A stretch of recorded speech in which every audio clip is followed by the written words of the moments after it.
महाराष्ट्र राज्य के नांदेड़ ग्राम के निकट रायपुर इलाके में आज भी खून की प्यासी डायनों का बसेरा है।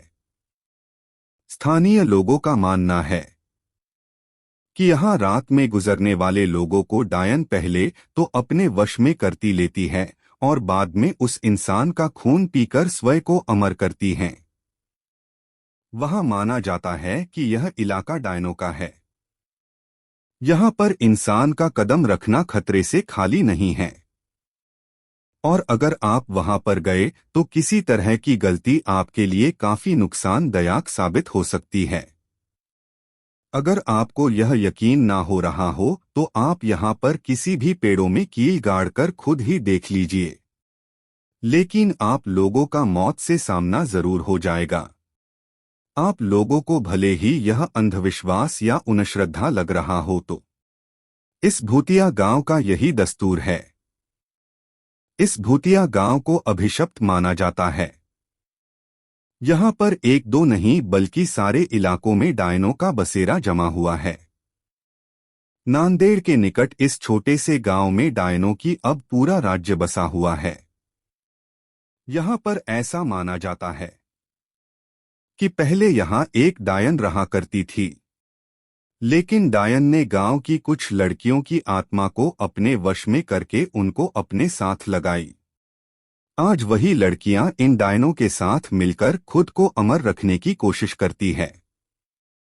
यह गांव की वही जगह है जहां वास्तविकता में यहां के पुरुषों को रात में निकलने पर प्रतिबंध है। कब किस कौन सी जगह पर डायन उन्हें अपने वश में कर ले कोई नहीं जानता है। अभी तक यहां पर कुल 42 ऐसे मामले आ चुके हैं जिनमें से पुरुष लापता हो गए, लेकिन उनका अभी तक कोई अतापता नहीं चला है। यही माना जाता है कि डायन उन पुरुषों को मार दिया होगा।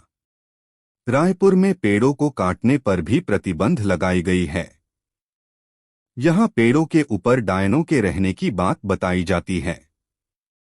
एक बार एक पेड़ काटने पर गांव के एक मनुष्य की मौत हो गई थी। तब से ही माना जाता है कि डायन का पेड़ काटने पर ही उसकी मौत हुई। यहां पर एक टूटी हुई हवेली के अंदर एक छोटी सी कोठरी है जिसमें कोई भी नहीं आता जाता है और माना जाता है कि इस अंधेरी कोठरी में जो भी गया वो वापस कभी लौट कर नहीं आया है। 16 लोगों की मौत की गवाह इस भूतिया कोठरी को यहां के प्रशासन ने भी सील कर दिया है। डायनों को अपने वश में करने के लिए यहां पर कई तांत्रिकों ने अपनी पूरी शक्ति लगा दी, लेकिन इस बीच 5 से 6 तांत्रिकों को भी मौत हो गई, जिसके बाद तांत्रिक भी यहां की डायनों को अपने वश में करने से घबराने लगे। कहा जाता है कि गांव में हर अमावस्या और पूर्णिमा की रात को कोई बाहर नहीं निकल। हालांकि यह काफी पुरानी बात है। अब लोग अपने घरों को अच्छे से बंद करके घरों में रहते हैं। गांव के कुछ लोगों ने यह अनुभव किया है कि अक्सर रास्ते में चलते वक्त उन्हें अजीबोगरीब आवाजें सुनाई देती है, लेकिन पीछे मुड़ने पर कोई नहीं होता। गांव के रंजीत नाम के व्यक्ति ने तो अपनी बाइक पर एक डायन को लिफ्ट तक दी थी।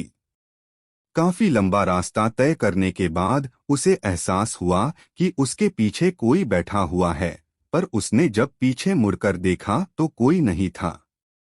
रायपुर के लोगों का मानना है कि यहां कई साल पहले एक खूबसूरत महिला के साथ गांव के कुछ लोगों ने बलात्कार किया था। उसे बंदी बनाकर रख लिया और बाद में उस महिला की बेरहमी से हत्या कर दी। इसके बाद वही डायन बनकर यहां अपना बदला पूरा करती है।